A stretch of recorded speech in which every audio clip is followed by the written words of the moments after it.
کیا انڈیا کیا کرنے جا رہا ہے ایسا جس سے ہم سمجھ رہے ہیں کہ کوئی اور مزید اس خطے کے اندر جو ہے وہ عدم استحکام پیدا ہو سکتا ہے؟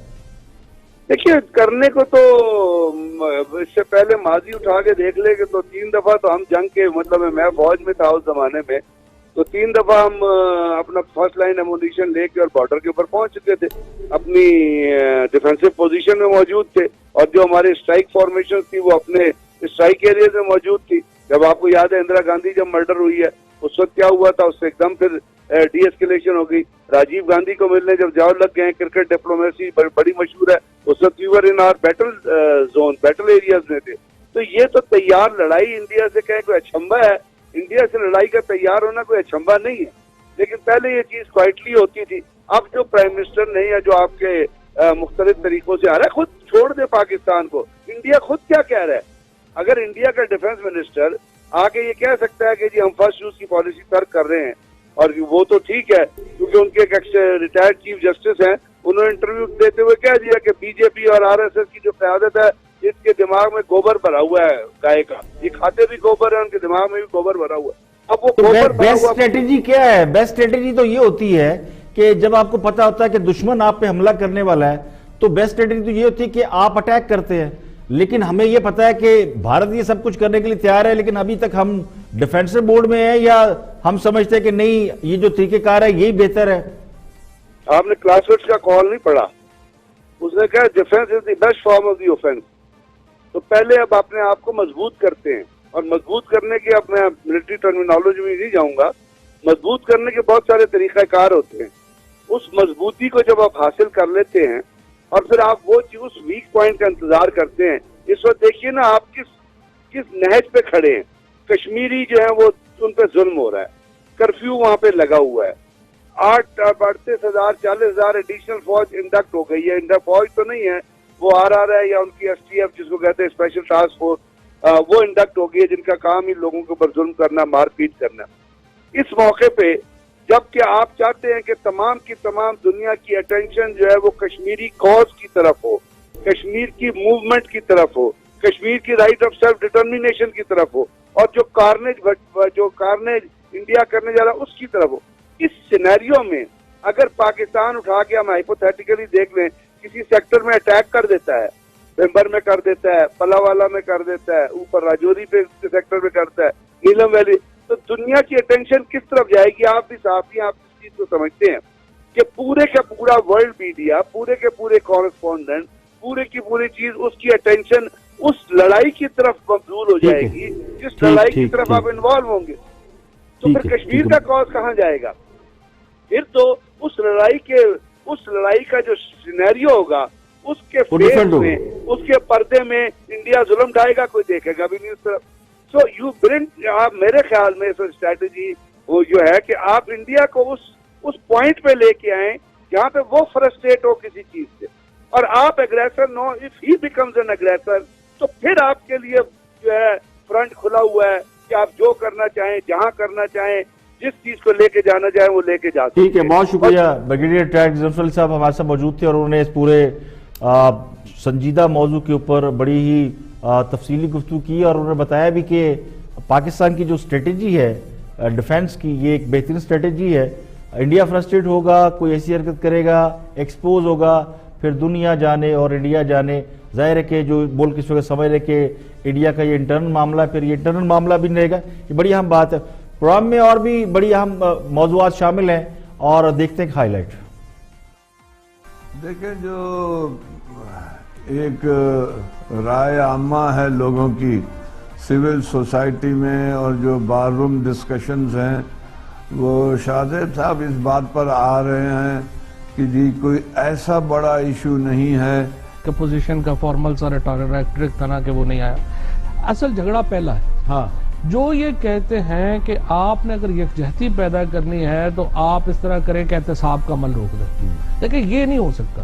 یہ ایک بنیادی پرابلم، ان کا اپوزیشن کے ساتھ ہمارا کوئی جھگڑا ہی نہیں ہے، اپوزیشن کا کسی ایشو کے اوپر ہماری کوئی لڑائی نہیں ہے، صرف 2 ایشو۔ میں نے 75 نمبر کا سوال کس نے کرنے آنا؟ میں کہاں سے لاؤں 75 نمبر؟ میں تو ووٹر ہوں، غریب ووٹر 100 کا رزلٹ نہیں ہے۔ بھائی عمران خان جنہوں نے 10 سال لوٹا، جنہوں نے 10 سال لوٹا ان کو تو آپ نام نہ دیں۔ جواب دیں 75 نمبر کا عمران خان اوپر آپ رونا روتے رہے، اس کا رونا روتے رہے، 10 سال لوں گا اس کا نام نہ لیں۔ ہاں نہیں، بہت اچھا سوال ہے آپ کا۔ دیکھیں ان میں ایک میجر فرق ہے، جو پہلے دونوں ایل این جی ٹرمینلز لگے ہوئے نا، ان کی پوری کیپیسٹی گورنمنٹ نے کانٹریکٹ کی ہوئی ہے۔ گورنمنٹ نے ان کا ہر روز کا تقریباً $500,000 پے کرنا ہے ان دونوں ٹرمینلز کا، چاہے گورنمنٹ ان کو استعمال کرے یا نہ کرے، یا پوری ایل این جی اس میں سے گزارے یا آدھی گزارے۔ ہر بندے کے پاس اپنے ایک لنکس ہے، آپ ڈپلومیسی کو ایکٹیو کرنا چاہیے تھا، ہماری ادھر کی ایمبیسیز ہو چاہے باہر بیٹھے ہو، ہمارے پروٹیسٹ جو ہے وہ بھی انٹرنیشنلی ہر جگہ پہ ہونے چاہیے تھے۔ ہم اگر چلے گئے، میں سمجھتا ہوں یہ رول کشمیر کا، ابھی باتیں ساری ٹھیک ہیں، میں ایز اے تجزیہ بالکل ٹھیک دیا ہے۔ اسٹیگر کریں یار، سب کام کریں، اسٹیگر کریں۔ دیکھیں جس ملک کے ریزرو 2 ہفتے کے ہوں، امریکی اسٹیٹ ڈپارٹمنٹ کی جانب سے بھی ایک بیان جاری کیا گیا اور مقبوضہ وادی کی صورتحال پر تشویش کا اظہار کیا گیا۔ امریکی اسٹیٹ ڈپارٹمنٹ کی جانب سے کہا گیا کہ کشمیری عوام کی گرفتاریوں اور پابندیوں کی جو خبریں ہیں وہ بڑی تشویشناک ہیں، مقبوضہ وادی میں انسانی حقوق کا احترام یقینی بنایا جائے۔ تو امریکہ کی طرف سے یہ پہلا باضابطہ بیان ہے جو کشمیر کے حوالے سے اور کشمیر کی انٹرنل صورتحال کے حوالے سے جس میں بات کی جائے۔ امریکہ نے مودی سرکار سے مقبوضہ وادی میں جو کچھ بھی ہو رہا ہے اس کی تفصیلات مانگی ہیں، اور بھارتی جریدے دی پرنٹ کے مطابق امریکہ کو مقبوضہ وادی میں جاری گرفتاریوں پر شدید تشویش ہے، اور دی پرنٹ نے ہی لکھا ہے کہ معلومات کا تقاضا نہ صرف امریکی سفارت خانے کی جانب سے کیا گیا بلکہ نئی دہلی کے دورے پر آئے اعلیٰ سطح کے امریکی سفارتکاروں نے بھی مقبوضہ وادی کی صورتحال سے متعلق معلومات مانگی ہیں۔ یہاں پہ لیں گے ایک بریک، اور بریک کے بعد جب واپس آئیں گے اور بھی اہم موضوعات آپ کے ساتھ شیئر کریں گے، اور یہ بھی بتائیں گے کہ عوام کے لیے خوشخبری آ رہی ہے، اور خوشخبری یہ کہ پیٹرول مصنوعات کی قیمتوں میں تقریباً ₹7.67 کی کمی کا جو ہے وہ سمری بھیجی گئی۔ اب سمری منظور ہوتی ہے تو پیٹرول قیمت ₹7 سستی ہوگی۔ یا بریک لیں گے، بریک کے بعد جب واپس آئیں گے اور بھی اہم موضوعات آپ کے ساتھ شیئر کریں گے۔ ویلکم بیک، آپ دیکھ رہے ہیں پروگرام اختلاف رائے اور میں افتخار کاظمی۔ آگے بڑھتے ہیں، کچھ اور موضوعات بھی دیکھتے ہیں۔ گفتگو کر رہے ہیں justice Iftikhar Ahmed, senior journalist ہیں، گفتگو کر رہے ہیں آن دی فرنٹ میں، دیکھتے ہیں کہ کیا فرماتے ہیں۔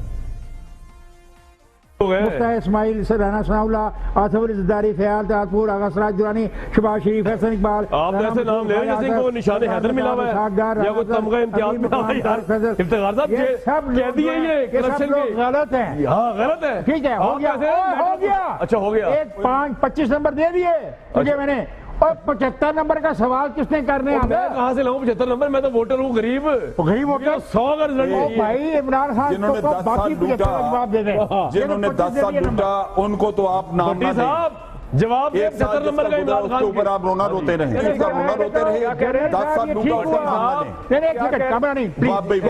یہ بڑا اچھا لاجک ہے، یہ بڑا اچھا لاجک ہے۔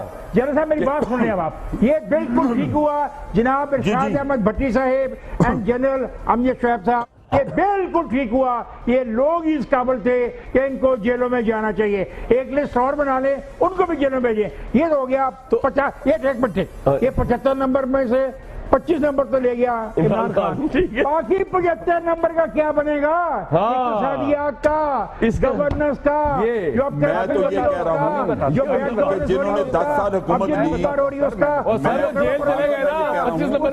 جنہوں نے 10 سال حکومت کی وہ جیل میں چلے گئے یار، 10 سال اور کیا کرنا چاہتے ہو؟ مسئلہ نہیں ہے، پیٹوں میں سے پیسہ نکالا لوٹا ہوا آپ بھائی، کا رونا مجھے تکلیف دے رہا ہے، اور مجھے کوئی رونا نہیں ہے، اس پہ آپ رو رہے ہیں۔ یہ ایک دن پھر اکٹھے ہوں گے، یہ ایک دن پھر اکٹھے ہوں گے، یاد رکھنا امجد شعیب صاحب، میری بات یاد رکھنا۔ کون اکٹھا ہوگا؟ آگے جا چکے ہیں عمران کے پاس، ان کے آگے ساتھی عمران کے پاس بیٹھے ہیں یا نہیں بیٹھے؟ یہ بھی چلے جائیں گے، مشرف صاحب بھی بیٹھے میں، اس میں ایسی کا بات ہے۔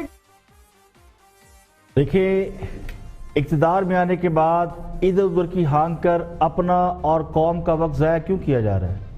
یہ کہنا کہ ابھی تو 1 سال ہوا ہے یہ کافی نہیں ہے۔ 1 سال بہت بڑا عرصہ ہوتا ہے، بہت کچھ کیا جا سکتا تھا، لیکن صرف قرض لینے، پچھلوں کی جان کو رونے اور ٹرک کی بتیوں کے پیچھے عوام کو لگانے کے علاوہ کیا کیا گیا ہے؟ اصل مسئلہ یہی ہے کہ کرپشن کے نام پر سیاستدانوں کو گرفتار کرنے سے حکومت کو 100 میں سے 100 نمبر نہیں دیے جا سکتے۔ معیشت سے لے کر خارجہ پالیسی، داخلہ پالیسی، افراط زر، شرح سود، گروتھ ریٹ، گورننس، یہ سب بنیادی جزو ہے۔ حکمران جماعت اگر صرف پریکٹیکل کے 25 نمبر لے کر سمجھتی ہے کہ پرچہ پاس کر لیا ہے تو ایسا نہیں ہوتا. کسی بھی حکومت کی کامیابی ناکامی کا انحصار گورننس پر ہوتا ہے اور پوت کے پاؤں پالنے میں نظر آ جاتے ہیں. یعنی بڑا ہو کے بچہ کیا بنتا ہے بچوں کو بچپن پتہ چل جاتا ہے. مان لیتے ہیں کہ بقول آپ کے چور اور ڈاکو تو آپ نے پکڑ کر پابند سلاسل کر دی ہیں, لیکن جو اصل کام ہے ان کا حساب کون دے گا؟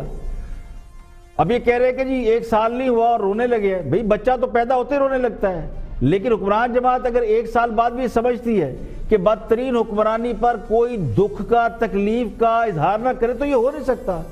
1 سال کا مطلب یہ کہ حکومت اپنے اقتدار کا 20% مکمل کر چکی ہے, تو 20% بہت ہوتا ہے.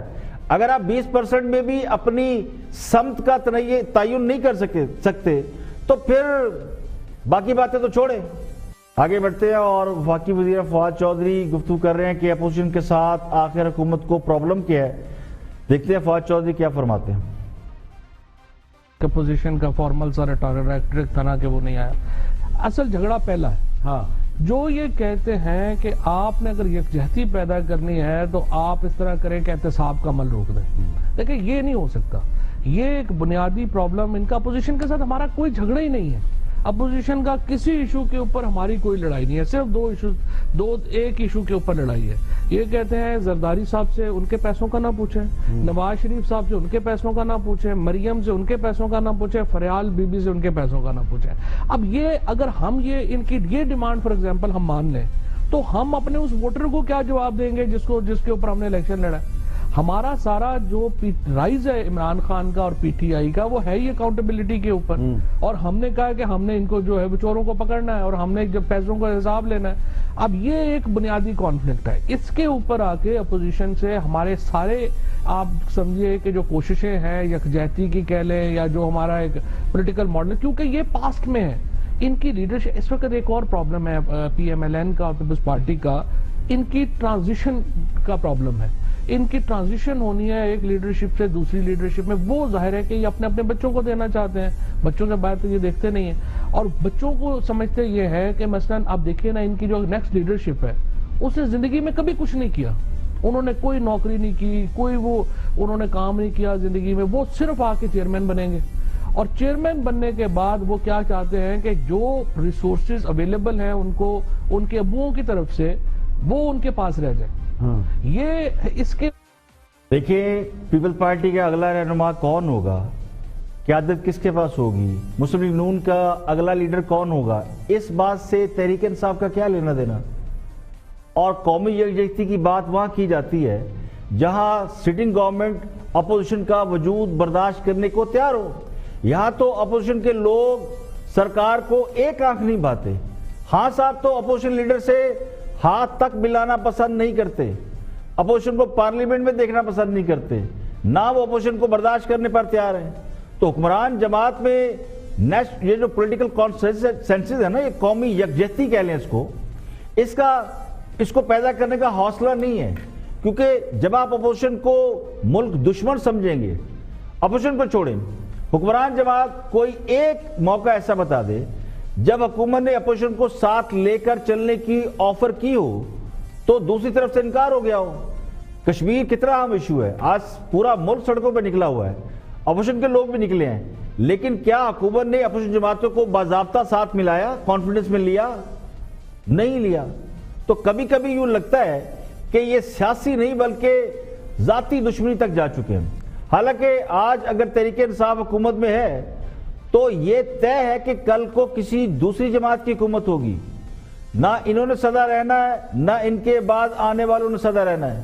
اگر تو حکومت اپوزیشن کو ساتھ لے کر چلنے کی دعوت دیتی ہے اور اپوزیشن اس بات سے انکار کرتی ہے تو پھر حکومت یہ کہہ سکتی ہے, یہ کہنے میں حق بجانب ہے کہ جناب یہ احتساب ختم کرنے کی شرط لگا کے بیٹھے ہیں اور یہ کہتے ہیں احتساب ختم کرو, لیکن اس طرح کی کوئی بات کم از کم میڈیا کے سامنے تو نہیں ہے.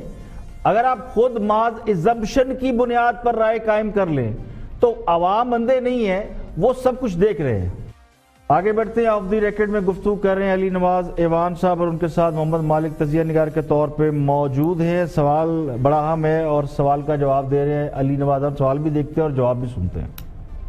ابھی باتیں ساری ٹھیک ہیں، تجزیہ بالکل ٹھیک دیا ہے. اسٹیگر کریں یار، سب کام کریں، اسٹیگر کریں. دیکھیں جس ملک کے ریزرو 2 ہفتے کے ہوں، میں صرف یہ بات کروں، میں سلوشن بھیج رہا ہوں، ہم شاید غلط کر رہے ہوں گے نا.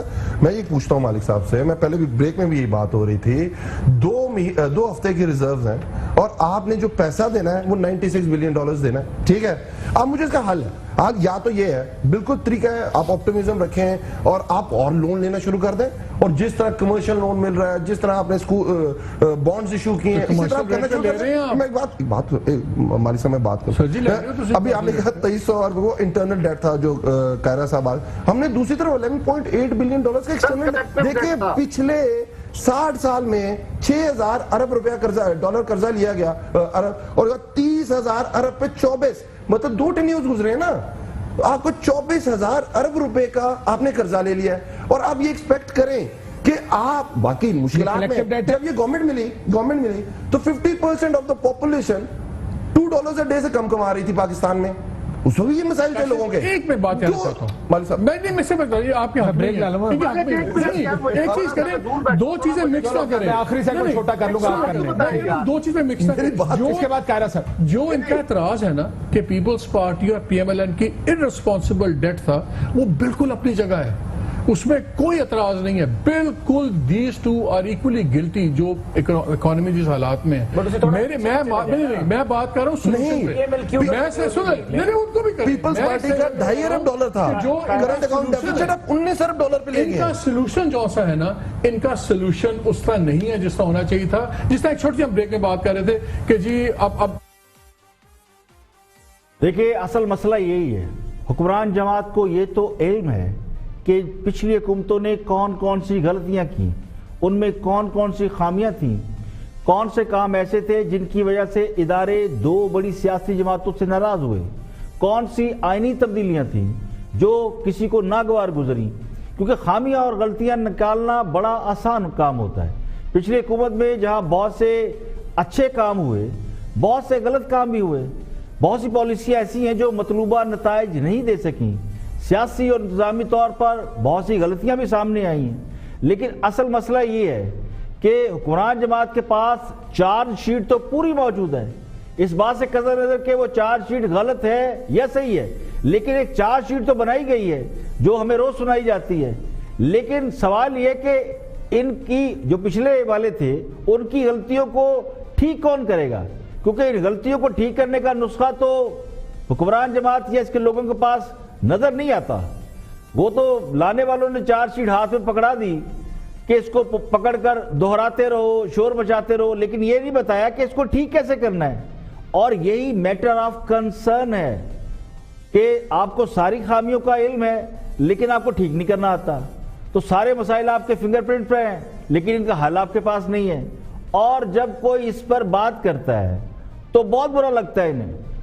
ہم یہ کہتے ہیں کہ جناب غلطیوں پر بہت بات ہو گئی، اب تو بچے کو آپ نے یہ بات بتا دی ہے کہ ٹریڈ ڈیفیسٹ تھا، قرضوں پر سود کی ادائیگی کرنی ہے، یہ بہت بڑا جرم ہے. اسی لیے تو آپ کو حکومت دی گئی کہ آپ ان سب مسائل کو ٹھیک کریں. لیکن حکومت وہ ابھی بھی 2 دونی 4 کا پہاڑا پڑے جا رہے ہیں.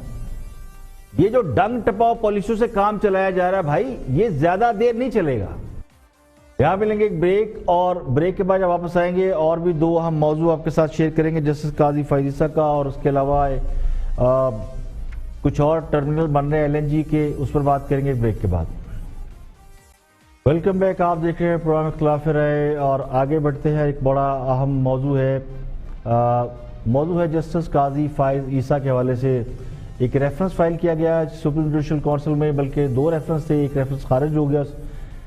جو خارج کیا گیا ریفرنس، اس میں ریمارکس دیے گئے، ان ریمارکس کے بعد بھی ایک اور درخواست قاضی فائز عیسیٰ کی طرف سے دائر کی گئی جس میں کچھ الزامات عائد کیے گئے. یہ سارا معاملہ کیا ہے، اس سے بات کر رہے ہیں شاہ خواجزادہ اور جسٹس ریٹائرڈ ان کے ساتھ موجود ہیں، ان سے جانتے ہیں کہ کیا کہتے ہیں وہ.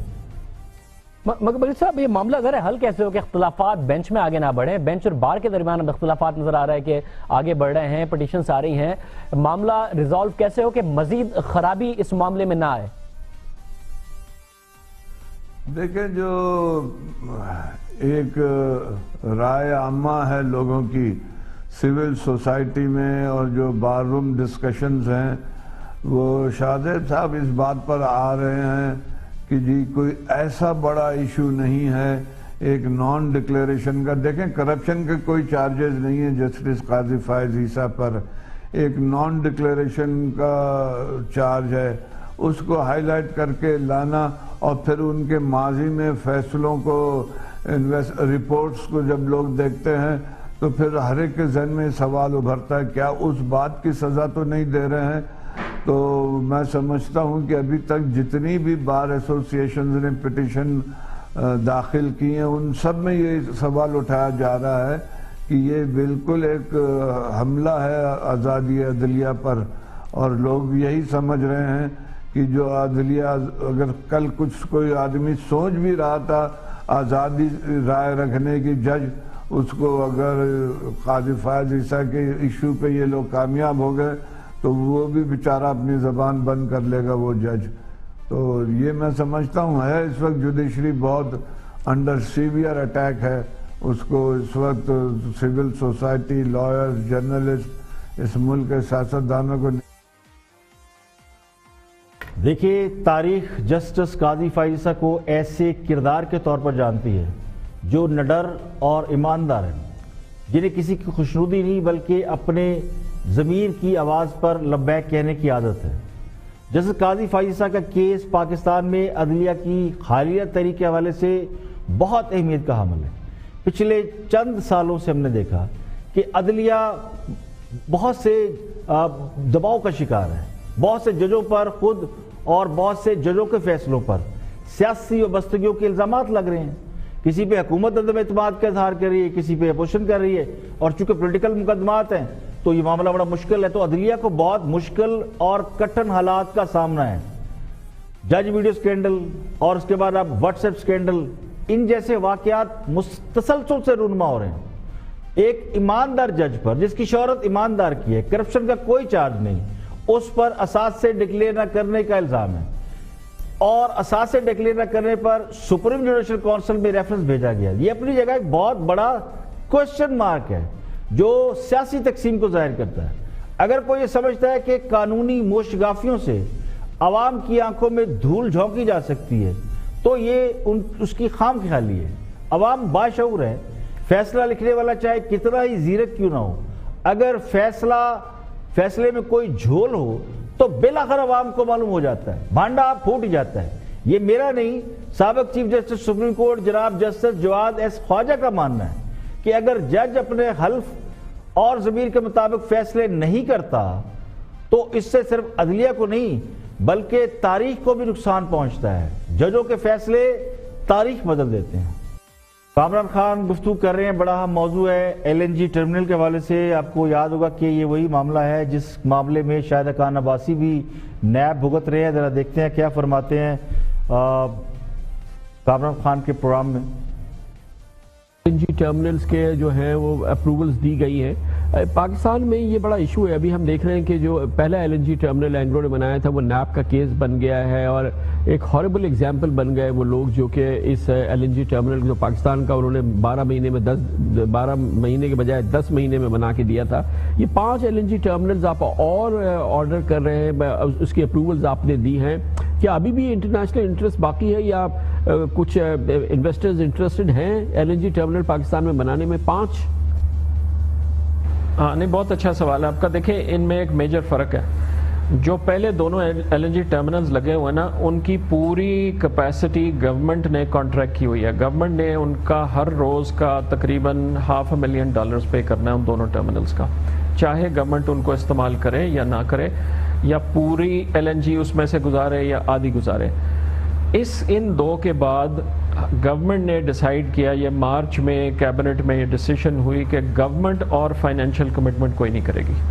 گورنمنٹ اور کوئی کانٹریکٹ, کوئی کیپیسٹی خود نہیں خریدے گی. اور اس وقت ہمارے پاس 5 درخواستیں تھیں گلوبل کمپنیوں کی, مٹسوبیشی, ایکسون, شیل, ٹریفگورا. ہم نے سب کو کہہ دیا کہ جی ہم نے, گورنمنٹ نے اور کوئی کیپیسٹی نہیں خریدنی. اگر آپ پرائیویٹلی سمجھتے ہیں کہ آپ خود ایل این جی لائیں اور خود خریدار ڈھونڈیں اور خود بیچیں جس میں گورنمنٹ کا کوئی لینا دینا نہیں ہے, تو آپ ہمیں بتا دیں. ان پانچوں نے انڈیکیٹ کیا کہ جی ہم فیل کرتے ہیں کہ پاکستان میں جو اس وقت سچویشن ہے، گیس کی شارٹیج اور جو پالیسی چینجز آ رہے ہیں، ہم انٹرسٹڈ ہیں کہ ہم پرائیویٹ ٹرمینلز لگائیں. سو کیبنٹ نے پچھلے مہینے بلکہ اس مہینے کے سٹارٹ پہ یہ ڈیسائیڈ کیا کہ اگر کوئی ٹرمینل اپنے رسک پہ لگانا چاہتا ہے. دیکھیں ایک اور سنجیدہ مسئلہ ہے. حکمران جماعت کا پرابلم یہ کہ وہ صرف مفروضوں کی بنیاد پر کام کر رہے ہیں. نہ کسی پروجیکٹ کی فیزیبلٹی سامنے آتی ہے، نہ کوئی تیاری ہے. جس طرح تیاری کے بغیر حکومت میں آئے، اسی طرح تیاری کے بغیر آپ کو یاد ہوگا سمندر سے تیل اور گیس نکالنے چل پڑے تھے، اور کئی مہینے عوام کو کہا گیا جی بس گیس نکل رہی ہے، تیل نکل رہا ہے اور سمندر سے وارے نیارے ہو جائیں گے. اب ایل این جی کے ٹرمینل لگانے کے لائسنس دیے جا رہے ہیں، یہ دیکھے بغیر کہ ہماری ضرورت کیا ہے اور جو ٹرمینل پہلے سے لگائے گئے ان کا سٹیٹس کیا ہے. مسلم لیگ نون نے جو ٹرمینل لگائے تھے اس وقت ملک میں بجلی کا شدید بحران تھا، گیس کی قلت کا سامنا تھا. آج نہ لوڈ شیڈنگ ہے، نہ گیس کا بحران ہے، اور ایل این جی کو مقامی ضروریات میں ڈالنے کا پورا سسٹم موجود ہے. اگر تو ایل این جی ٹرمینل کے لیے لائسنس جاری کرنے کا مقصد مقابلے کی فضا پیدا کرنا ہے تو اس سے گیس کے نرخ کم کرنا ہے تو اچھا فیصلہ ہے.